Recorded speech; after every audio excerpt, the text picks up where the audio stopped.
Ödül tügülürüm kayında kayma. Yatla meni dedim. Ehli işlerini koyup sen buraya. Yatla meni dedim. Ehli işlerini koyup sen buraya. Yatla meni dedim.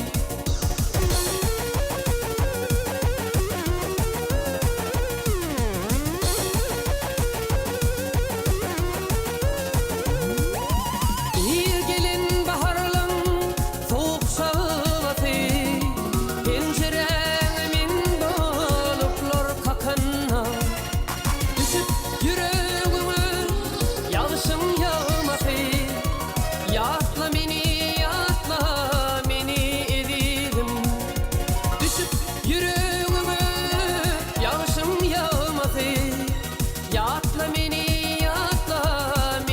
dedim.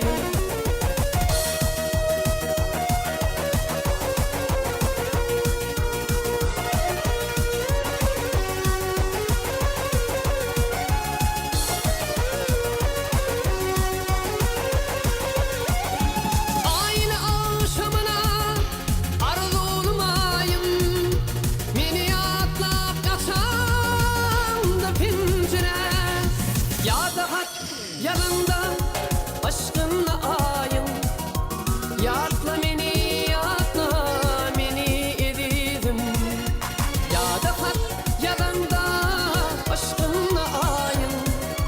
Yatla meni dedim.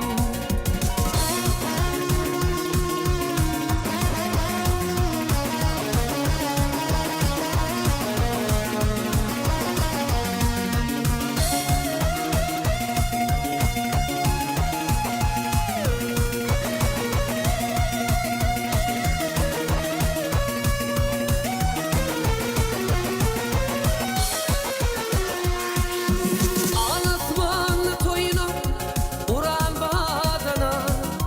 Uçan durunlara koşulan duruna. Bu okmalları güy düşünün.